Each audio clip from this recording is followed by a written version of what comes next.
occasion to celebrate the engineers of GRIDCO and VRA for the hard work and ingenuity they put into restoring the hydro plant to full operation. These engineers are a living testament to the fact that Ghanaian workers are the nation's most valuable asset. GRIDCO and VALCO, are you here? GRIDCO and VALCO workers, are you here? Aiko. Also, President John Dramani Mahama says government is focused on converting economic stability into real opportunities for Ghanaians as part of a broader national reset agenda. President John Dramani Mahama has reaffirmed his administration commitment to transforming Ghana's economic recovery into tangible opportunities for citizens. Speaking on government economic direction, the president noted that recent gains in stability, particularly in inflation control and fiscal discipline, must now translate into job creation, business growth, and improved living standards. He emphasized that the next phase of government's agenda will focus on expanding opportunities across key sectors, including agriculture, industry, and the digital economy. According to him, policies are being aligned to support private sector growth, attract investment, and empower young people with skills and employment pathways. The president also highlighted the ongoing reforms aimed at strengthening institutions, improving revenue mobilization, and ensuring efficient public spending. Economic analyst says success of the reset agenda will depend largely on how quickly these policies impact households and businesses on the ground. While some Ghanaians are beginning to see signs of stability and concerns remain over cost of living and job availability, government insists that sustained implementation of its policies will gradually translate into inclusive growth and long-term economic resilience. In other news, Member of Parliament for Korle Klottey, Senator Agyeman Rawlings, has been elected as the second Vice President of the Pan-African Parliament, marking a significant milestone for Ghana in continental governance. Ghana's representation on the continental stage has been strengthened following the election of Senator Agyeman Rawlings to a top leadership position in the Pan-African Parliament. The election took place during proceedings of the Pan-African Parliament, where lawmakers from across Africa voted to fill key leadership roles within the institution. Senator Rawlings, who also serves as a Member of Parliament for Korle Klottey, was elected as the second Vice President, a position that places her among the senior leadership of the continental legislative body.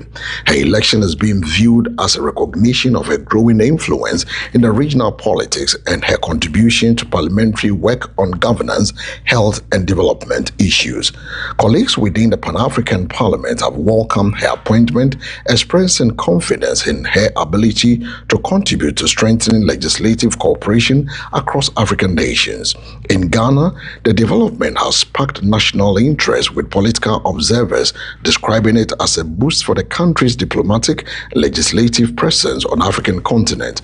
The Pan-African Parliament continues to serve as a key platform for promoting unity, integration, and shared democratic value among African states.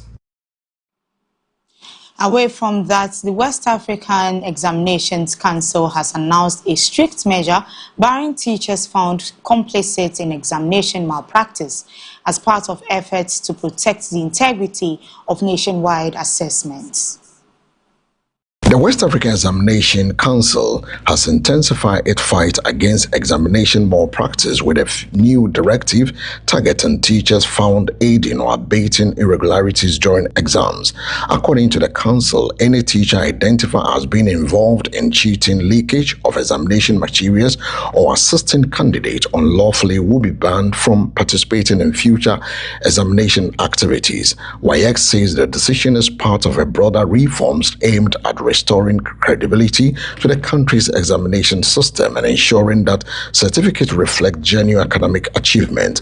The Council has raised concerns over reoccurring cases of malpractice, particularly during major national examinations, which it says undermine the public trust in the education system.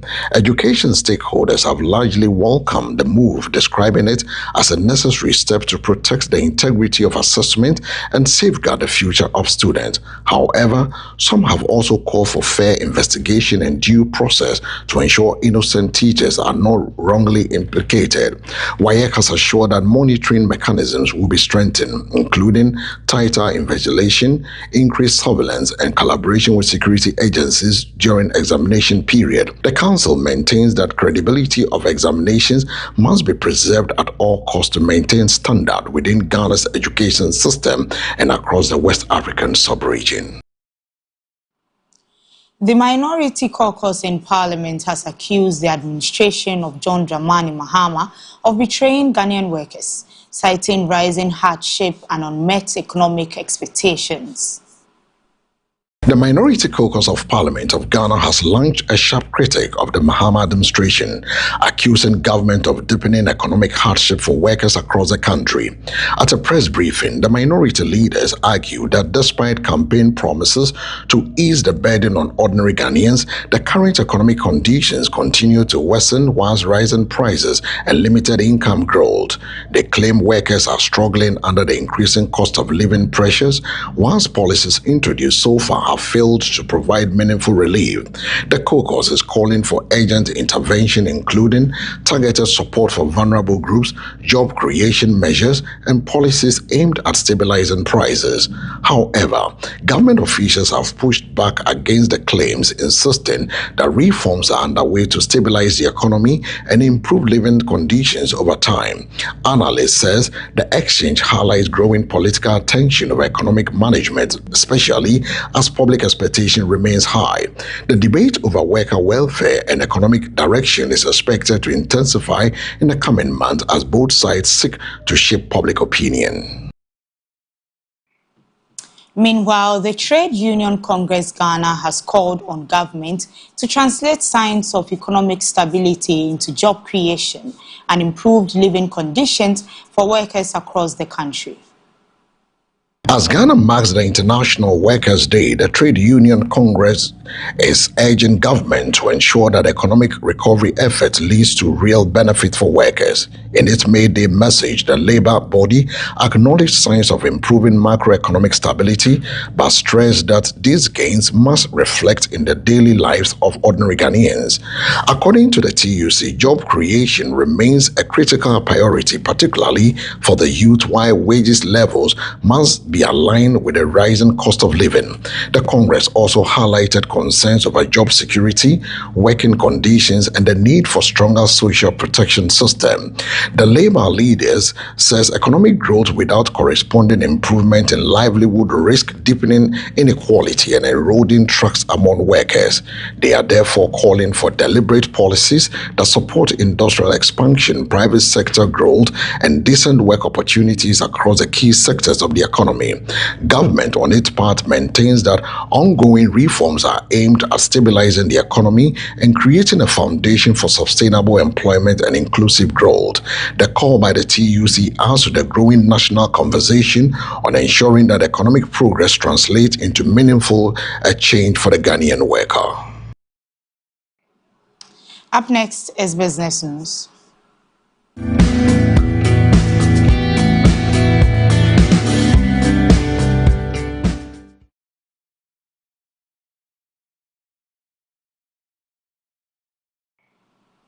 The Minister for Finance, Kisel Ato-Forson, has emphasized that building a strong tax culture remains central to Ghana's long-term economic stability and growth. Ghana's Finance Minister Ato-Forson says strengthening tax compliance and widening the national tax base are critical to ensuring sustainable economic stability. He made the remarks while outlining government's broader fiscal strategy aimed at boosting domestic revenue mobilization and reducing over-reliance on external borrowing. According to him, a strong tax culture is not only about enforcement, but also about trust, transparency, and ensuring that citizens are valued in the taxes they pay through development outcomes. The minister stressed that ongoing reforms within the revenue system are designed to improve efficiency, close leakages, and enhance digital tax administration. He also appealed to businesses and individuals to comply fully with tax obligations, noting that national development depends heavily on collective contribution. Economic analysts say improving tax culture could help stabilize public finances, support infrastructure development, and create room for social investments in key sectors such as education and health. However, concerns remain among some taxpayers about multiple levies and cost of living pressures, with calls for governments to balance revenue generation with economic relief measures. The Finance Ministry insists that reforms will continue in a way that promotes fairness, accountability, and economic resilience. Meanwhile, the Ministry of Trade, Agribusiness and Industry has unveiled a new cashew apple valorization initiative aimed at transforming what has long been an agricultural waste product into a major revenue generation commodity for Ghana. The Ministry of Trade, Agribusiness and Industry has announced a bold shift in agricultural industrial policy with the launch of a cashew apple valorization program designed to eliminate massive post-harvest waste in the cashew sector. For years, cashew apples, despite being rich in nutrients and industrial potential, have largely been discarded after nut extraction, resulting in significant economic loss across producing regions. Government now says the new initiative will focus on processing the fruit into value-added products such as juice, alcohol, animal feed, and organic fertilizers, creating new income streams for farmers and agribusiness investors. Officials describe the move as part of a broader strategy to industrialize agriculture, reduce waste, and unlock what they call a hidden multi-million-dollar value chain within the cashew industry. The ministry believes the program will also generate jobs, support rural enterprises, and strengthen Ghana's position in agro-processing exports. Stakeholders in the agricultural sector have welcomed the announcement, but are calling for investment in processing infrastructure, storage systems, and market access to ensure the policy translates into real economic impact. Government says implementation will be carried out in partnership with private sector actors and research institutions to ensure sustainability and scalability of the project. The initiative is expected to mark a major shift in how Ghana approaches agricultural byproducts, turning waste into wealth in the emerging agribusiness economy.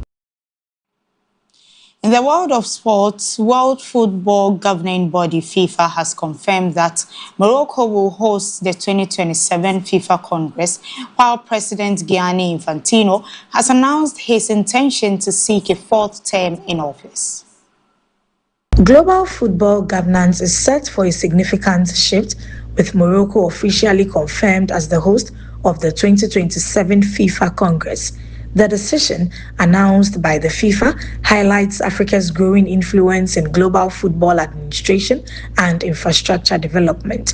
The Congress will bring together football leaders from across the world to discuss key issues shaping the future of the sport, including development, governance reforms, and competition structures.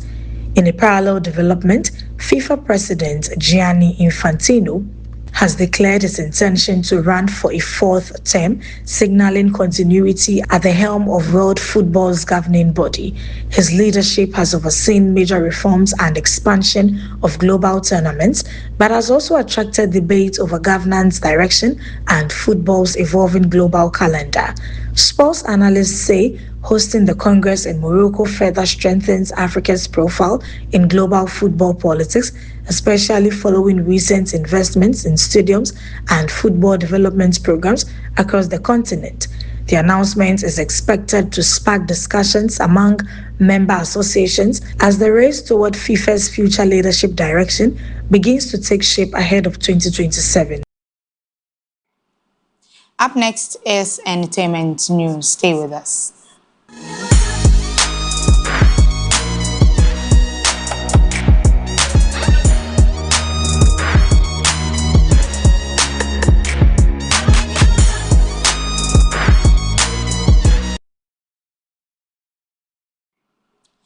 A new continental entertainment platform, the Lights of Africa Talent Show, has officially been launched, with organizers promising to discover and promote the next generation of African music superstars. The Lights of Africa Talent Show has been unveiled as a major new platform designed to unearth raw musical talent from across the continent and project them onto the global stage. Organizers say the initiative will provide young and undiscovered artists with mentorship, training, and performance opportunities, helping them transition from local talent to international stars. The show is expected to feature contestants from multiple African countries, reflecting the continent's diverse musical styles, cultures, and creative energy. Industry stakeholders say the platform could become a game changer for Africa's entertainment industry, offering structured pathways for talent development and global exposure. The launch comes at a time when African music continues to gain international recognition, with genres such as Afrobeats, Amapiano, and Afrofusion dominating global charts and streaming platforms. Producers behind the project say the show will not only focus on vocal talent, but also stage performance, originality, and artistic growth throughout the competition. Auditions are expected to begin soon across selected countries, with final contestants competing in live televised show for the ultimate title of Africa's next music superstar. Entertainment analysts describe the initiative as a timely investment in Africa's creative economy, which continues to expand as a key driver of youth employment and cultural influence. Let's take a breather for some entertainment news. International news, I beg your pardon.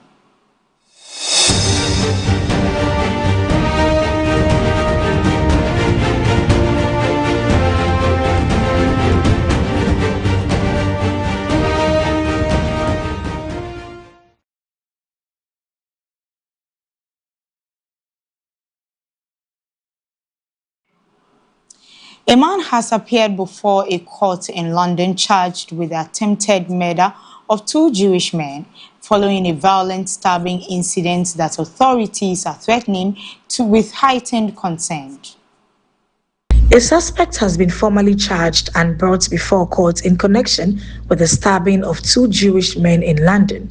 Prosecutors say the accused faces 2 counts of attempted murder after the victims were attacked in what investigators believe may have been a targeted incident.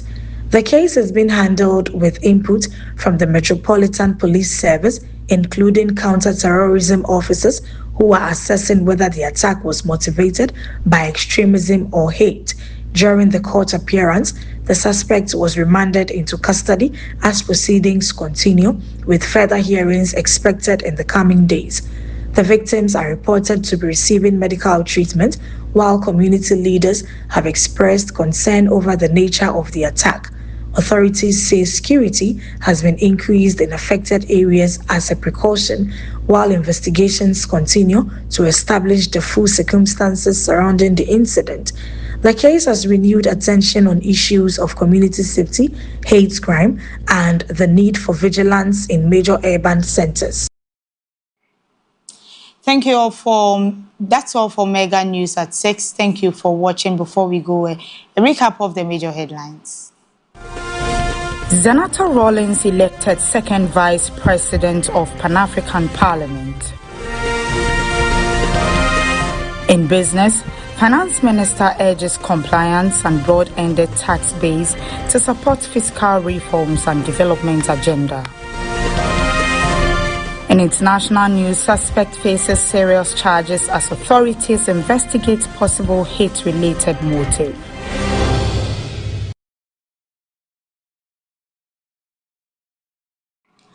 For more news updates, stay connected with us on Facebook and YouTube at MBN 360. I am Diana Mamle Sakiti. Have a good evening and enjoy your weekend.